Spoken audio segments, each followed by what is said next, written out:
Giraffes Can't Dance is a children's book about a giraffe who thinks he can't dance until he meets someone who believes in him.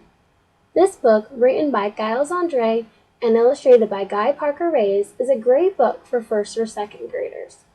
This book could easily be introduced into the classroom and integrated into many subject areas.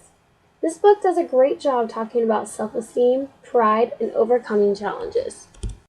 Gerald was a tall giraffe whose neck was long and slim, but his knees were awfully crooked and his legs were rather thin. He was very good at standing still and munching shoots off trees, but when he tried to run around, he buckled at the knees.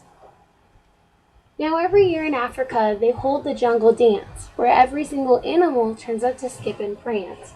And this year, when the day arrived, poor Gerald felt so sad, because when it came to dancing, he was really very bad. The warthogs started waltzing, and the rhinos rock and roll. The lions danced a tango that was elegant and bold. The chimps all did a cha-cha with a very Latin feel, and 8 baboons then teamed up for a splendid Scottish reel. Gerald swallowed bravely as he walked towards the floor, but the lion saw him coming and soon began to roar. He looked at clumsy Gerald, the animals all sneered. "Giraffes can't dance, you silly fool. Oh, Gerald, you're so weird." Gerald simply froze up. He was rooted to the spot. They're right, he thought. I'm useless. Oh, I feel like such a clot.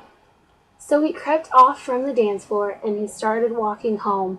He never felt so sad before, so sad and so alone. Then he looked up and found a little clearing and looked up in the sky. "The moon can be so beautiful," he whispered with a sigh.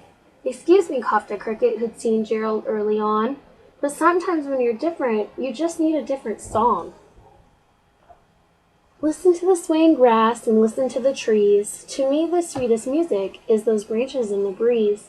So imagine that the lovely moon is playing just for you. Everything makes music if you really want it to. With that, the cricket smiled and picked up his violin. Then Gerald felt his body do the most amazing thing.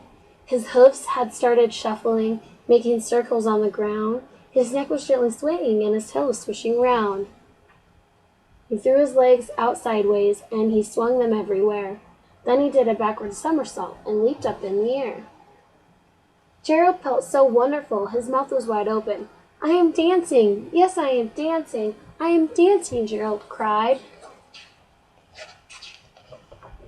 Then one by one each animal who'd been there at the dance arrived while Gerald boogied on and watched him quite entranced. They shouted, "It's a miracle, we must be in a dream. Gerald's the best dancer that we've ever seen."